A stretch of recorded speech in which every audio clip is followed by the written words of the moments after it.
Mieli Lietuvos žmonės, kai pasitinkame naujuosius, kai užlieja šventinę nuotaiką, noriu pasveikinti jūs. Praėję metai buvo sunkus, bet atlaikėme, įgijome daugiau gyvenimo patirties ir išminties. Galime atidžiau įvertinti save ir savo darbus, apmastyti, ką kiekvienas nuveikėme, kurdami atvirą, tolerantišką ir teisingą Lietuvą. Prisiminkime praėjusius metus be nuoskaudų, prisiminkime tūkstantmečio odisėją ir drąsų trispalvę žygį aplink pasaulį. 1000 ąžuolų ąžuolyną, kurį savo rankomis pasodino žmonės. Pasaulio lietuvių dainų šventę ir jausmą, kuris buvo apėmęs, kai visi kartu visose pasaulio šalyse vieningai giedojome Lietuvą, tėvynę mūsų.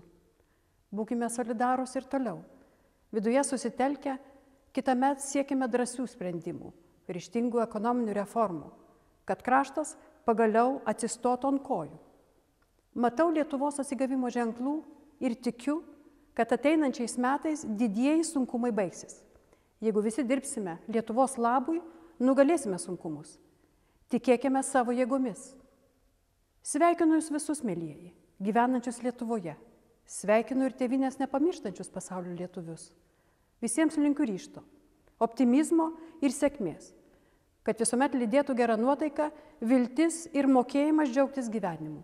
Gražių ir laimingų naujųjų metų.